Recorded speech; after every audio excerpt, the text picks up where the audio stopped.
What do you count when the storm ends? Some count blessings, some count losses. I count drops, each one striking the porch rail like a ledger kept by the sky itself. And I'll tell you this, every drop feels like an old debt coming due. That evening in Vermont, the rain finally loosened its grip and I stepped outside barefoot. The storm was over, but the silence it left behind carried a sharper edge. It's in moments like that, when nothing seems to happen, that everything inside you shifts. The screen door sighed behind me as I pushed it open. The porch boards were wet, breathing up the scent of pine and iron nails. Barefoot, I felt the chill rise through the wood straight into my bones. The air smelled new, almost too clean, as if the storm had scrubbed the valley raw. I set my shoes on the railing. The eaves still dripped, steady as a clock. Each drop hit the porch rail with a soft tap, like fingers keeping time.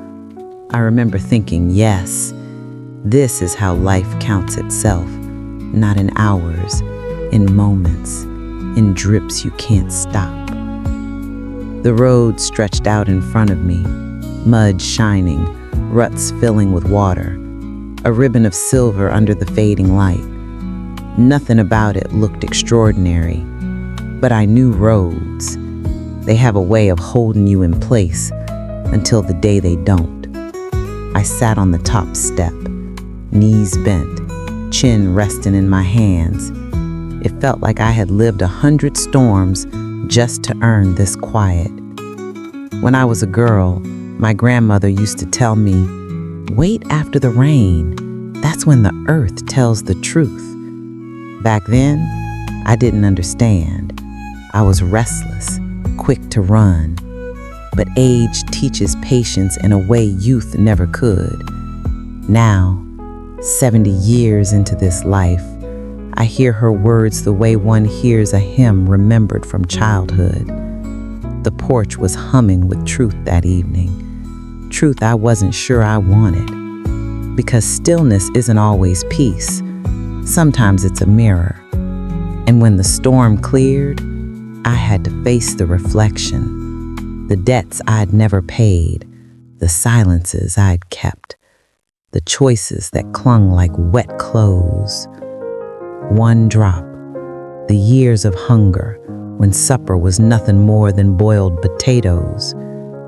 2 drops, the nights I kept my eyes open, listening for a door to burst open, footsteps too close. 3 drops, the mornings in the city when I painted on a smile, tied my hair back and opened the establishment's door, praying we'd all make it through without incident. 4 drops, the women beside me, their laughter thin as glass, their courage thicker than any wall. 5 drops, the scar along my cheek, a map written in flesh that strangers read too easily. I stopped counting after that. Some debts don't need to be tallied. They live in you whether you measure them or not. From the porch, I looked at the road, wet, glistening, quiet. Roads are like certain people. They don't ask questions, but they remember everything. That dirt lane had seen me stumble home more than once, carrying burdens I couldn't name aloud. But this evening, after rain, the road seemed to whisper, "You're still here. You're still walking." And I realized something simple but heavy. Survival isn't loud. It doesn't announce itself with trumpets or parades. Sometimes survival looks like an old woman on a porch, breathing in damp air, counting raindrops, refusing to vanish. The porch had been with me for years, through winters when snow weighed down its railings, through autumns when leaves piled like embers, through springs when mud tracked in more than I could sweep out. It never judged, it only held me. And that evening, It held me again.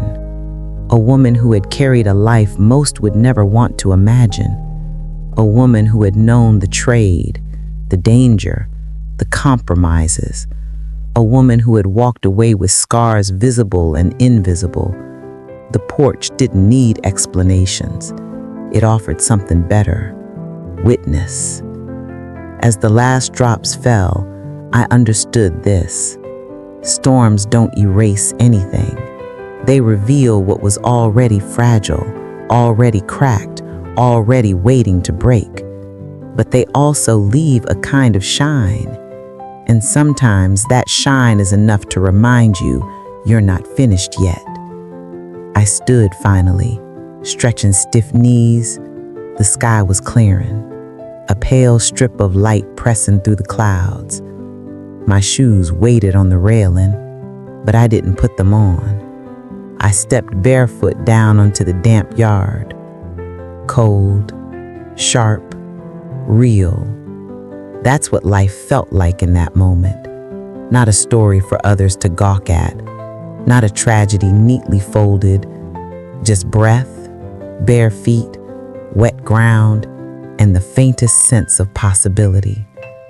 People think the hardest part of life is the storm itself, but I know different. The hardest part is stepping out when it ends, when you no longer have thunder to distract you, when silence asks the bigger questions. What now? Who are you? That night on the porch, after rain, I didn't answer those questions fully. I only admitted I needed to, and sometimes that's enough. And the very next morning, I learned something new.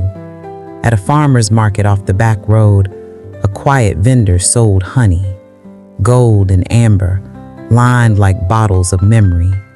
He saw me, scar and all, but he didn't ask where it came from. He asked a smaller, stranger question. Do you like your sweetness gentle or strong? That question and the silence around it stayed with me longer than I expected. Join me tomorrow for Honey from a Quiet Vendor. If the porch after rain teaches you to face yourself, sometimes it takes a stranger with honey to remind you you're allowed to taste gentleness again. Follow the channel. Walk with me. The storms are not the whole story. The quiet mornings matter too.